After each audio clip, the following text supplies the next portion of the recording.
What is going on, guys? Money Webby here, back again on Tuesday. Got 3 games on tap for tonight. Some pretty exciting games. A lot of good storylines in these games. And I got my DraftKings picks for the night. 6 of my favorite plays. My money 6. Last night, crazy game to close it out with the Warriors and the Clippers. A 31-point comeback. Crazy stuff. Also, Cousins went down with that possible season-ending injury. So some good storylines in that one. It's funny that it was a 31-point comeback, and they also came back on 3-1 against that Cavs in that championship series. So a lot of things. I guess history just repeats itself, and also like Steph Curry kind of jinxed himself by saying that Tiger Woods had like the best comeback ever in sports, and then they got come back on a 31-point game. Lou Williams, absolutely insane. He's one of my favorite players in the NBA to watch. This when that guy is on his game, he's literally unstoppable. He hits like every jump shot. He's even when they kind of guard him, he just finds the perfect guy to pass to with him and Montrezl Harrell. Just a great connection there. And we had both of them. We had Lou Will and Montrezl Harrell in the plays. Steph Curry was solid. Embiid was doing pretty good. Just happened to be a huge blowout. Karis LeVert didn't really play as much due to the blowout. And then Ed Davis just got taken out of the rotation after getting in foul trouble in the first half because they were down by 30 points. I did tweet out that Rondae Hollis-Jefferson was like an interesting pivot if you wanted to kind of fade the ownership on Ed Davis. And it actually worked out just because they got blown out and Rondae Hollis-Jefferson played the whole entire fourth quarter. So that was a bit lucky, but still, we'll take it, I guess. But let's get into the plays for tonight. Drop a like if you're excited to win some money here tonight and enjoying the content. Let's get into the first guy. I'm going to go with Russell Westbrook here at 10,300. I think he's going to have to be more active to get this game home for the Thunder and get the W. He played pretty well, honestly, in the first game. 24, 10, and 10. It was just that Paul George couldn't really hit many jump shots with that shoulder injury. And that's kind of one of the things I'm thinking here, why I like Westbrook to go off in this spot. Because Paul George, he's saying that his shoulder is fine, but I'm not believing it. He just looked a little bit kind of cautious with it, and also word came out that he was like even icing it after practice. So it's definitely not 100%, and that's kind of a major injury when shooting the ball. I just know from personal experience, if I ever like did anything with my shoulders before playing basketball, like if I did any kind of shoulder workout and then went and played basketball, it was literally impossible to shoot.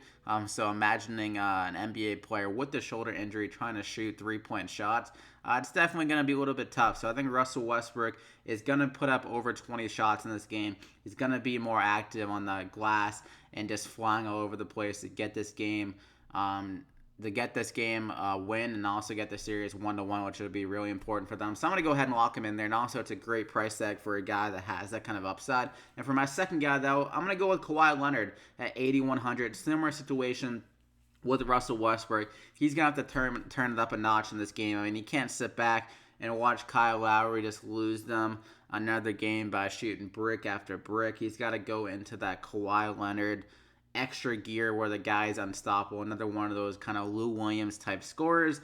When he gets on, he's like literally impossible to stop with his pull-up shots because you can't really contest them because he jumps up so high. He's so lanky, and he's just deadly with that shot. So I think he's going to play more minutes as well. He only played 33 minutes for whatever reason. The huge mistake by the coach. I'm not sure why that happened. They can't be cautious with him anymore. I know that they were playing with his minutes every other game in the NBA season, but they're down 0-1 in the playoffs. They got to come out here with Kawhi Leonard playing closer to 40 minutes here and him putting up over 20 shots if they want to win this game. I mean, obviously, that doesn't have to be the case because the Magic did play like their best game in Game 1, but still, Kawhi Leonard needs to come out more aggressive here and really carry the load. We know that he has been really good in the playoffs in the past. I mean, he played pretty well in Game 1. Besides the turnovers, he shot pretty well. Just didn't get it going late in the game to get him the win. So I'm going to go ahead and lock him in there. I think he's going to be angry and ready to go. And for my third guy, Enes Kanter had a huge game in Game 1. And the big thing with Enes Kanter, when this guy's playing that many minutes, playing 34 minutes, he's always going to fill it up. I mean, he's a huge force on the glass. He's always very active with the offensive rebounds and can get some defensive rebounds as well. Going against his old team, the Thunder, so maybe add a kind of momentum there to beat Steven Adams down low, and he played really well. I mean, 20, 18, 2-2. Even if he does like 20 and like 13, he's still going to return value at 7,000. So I like him a lot here. Damian Lillard caught him like the MVP of game one. And let's see if he can do it again here at home. So I'm going to go ahead and lock him in there as my third guy. And also the Thunder have been getting beat pretty badly against centers in the second half of the year. And for my third guy, though, CJ McCollum here at 6,400.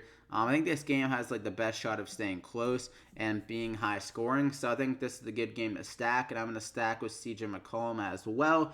Played pretty well in the beginning of the game.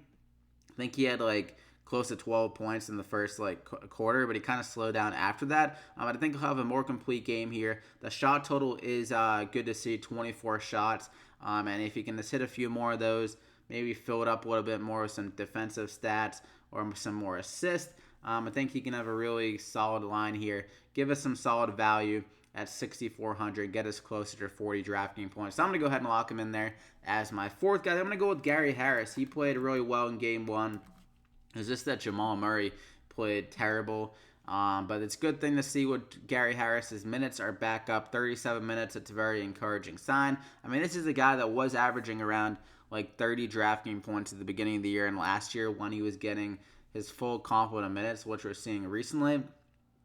And I think he's going to have to be aggressive again in this game because just how the Spurs are really defending Jokic in that first game, they were sending double team after double team every time you try to go down low with the ball, pretty much forcing him to pass it to his guards and stuff like that and have Jamal Murray and Gary Harris beat them. So that means there's going to be some more opportunities for Gary Harris again here. He has one of the better matchups going against Bryn Forbes. Not a great defender. So at 4,500, I think Gary Harris can get close to 30 DraftKings points again here. So I'm going to go ahead and lock him in there as the fifth guy. Then I'm going to go with Mo Harkless. He played very well defensively. This didn't really do that much offensively in game one, but still 18 DraftKings points in 22 minutes. He did get in foul trouble, which I think kind of limited his minutes a bit. But he's always been a guy that's really matched up with Paul George and kind of taken on the role of trying to defend him. And if they want to do that again here in this game, I feel like he's going to have to play some more minutes just because Paul George is on the court so much. So if he can stay out of foul trouble, I think he can score a little bit better as well. He is a pretty solid scorer when he gets more opportunity, and also when he's kind of a streaky scorer, I would say, but he has the upside of 4,200 to give us over 20 DraftKings points. There's not many value plays here on the slate, honestly, around like 3,000 to 4,000, like the low 4,000. Like I was struggling to find one, but I think Mo Harkless has one of the best kind of upsides, I would say, just on his minutes because he can get hot, play closer to 30 minutes. I mean, we saw that with the Lakers, even though like he was one of the only starters playing, I think, in that game. But he still has an upside like 34 against Detroit, 28 against Memphis. He can get it done, 32 against Brooklyn. So I'm going to go ahead and lock him in there as my final guy. But that gives you the plays. You got Westbrook, McCollum, Kawhi Leonard, Mo Harkless, Enes Kanter, and Gary Harris. I hope you enjoyed it. Slap a like on the video if you did. That'd be greatly appreciated. It really helps me out. And make sure to subscribe so you don't miss out on any more NBA DraftKings picks for the playoffs. And hit the bell icon to get alerted every time I upload so you don't forget about the videos. And you get notified. You don't want to miss out on this good content. So I hope you enjoyed it. Good luck here tonight. I hope you win some money. If I have to pivot off any of these plays, if any news kind of comes up, I will tweet out at MoneyWebby on Twitter. But good luck. We'll see you back here again next time.